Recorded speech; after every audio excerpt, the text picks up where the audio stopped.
ഒരു ഓട്ടോ ഡ്രൈവറുടെ പ്രേതാനുഭവം. ഞാൻ അജ്മൽ. ഞാനിവിടെ പറയുന്നത് വളരെ ദിവസങ്ങൾക്ക് മുമ്പ് നടന്ന ഒരു പ്രേതാനുഭവമാണ്. കഥ കേൾക്കുമ്പോൾ നിങ്ങൾ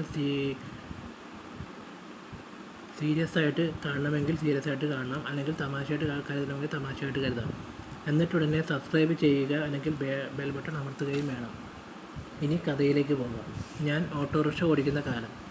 നല്ലവണ്ണം കിട്ടണമെങ്കിൽ രാത്രി ഓട്ടത്തിലേക്ക് മാറണം, നല്ല വരുമാനം കിട്ടണമെങ്കിൽ.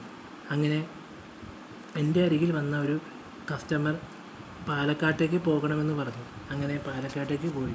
4 മണിക്ക് 2-3 മണിക്കൂർ യാത്രയുണ്ടായിരുന്നു. അവൻ്റെ വീട്ടിൽ കൊണ്ടുവന്നാക്കി. എന്നിട്ടുടനെ നേരെ ഞാൻ വീട്ടിലേക്ക് വണ്ടി ഓടിച്ച് പോവുകയായിരുന്നു. നേരം കൂരാക്കൂരിട്ട്. ആകെ ഉണ്ടായിരുന്നത് വണ്ടിയിലെ ഹെഡ്ലൈറ്റ് മാത്രം. പോകുന്ന സമയത്ത് മൂത്രശങ്ക ഉണ്ടായിരുന്നു. വണ്ടി നിർത്തി മൂത്രമൊഴിക്കലും കഴിഞ്ഞ് 2 നാഴിക കഴിഞ്ഞാൽ ഞാൻ വളവ് തിരിഞ്ഞ് വീട്ടിലേക്ക് പോകുമ്പോൾ കുറുക്കന്മാർ കൂട്ടമായി ഓരിയിട്ടു. സമയം നോക്കിയത് രാത്രി 12 മണി കഴിഞ്ഞിരിക്കുന്നു. ചിലങ്കയുടെ ശബ്ദവും കേട്ടു.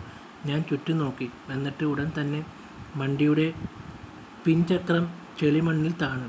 ആക്സിലേറ്റർ കൊടുത്തു. പക്ഷേ ഒരു രക്ഷയും ഉണ്ടായിരുന്നില്ല. വണ്ടി നീങ്ങുന്നില്ല. ടയർ വിടുന്ന് വെറുതെ തിരിയുന്നു മാത്രം. ഞാൻ കണ്ടത് ഒരു സ്ത്രീ പുഴ നീന്തി കടന്നു പോകുന്നതായിരുന്നു.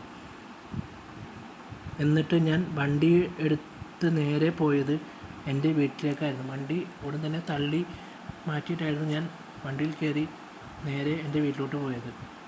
രാത്രി തന്നെ അത്താഴത്തിന് ശേഷം ഞാൻ മുറിയിൽ കിടന്നു. എപ്പോഴോ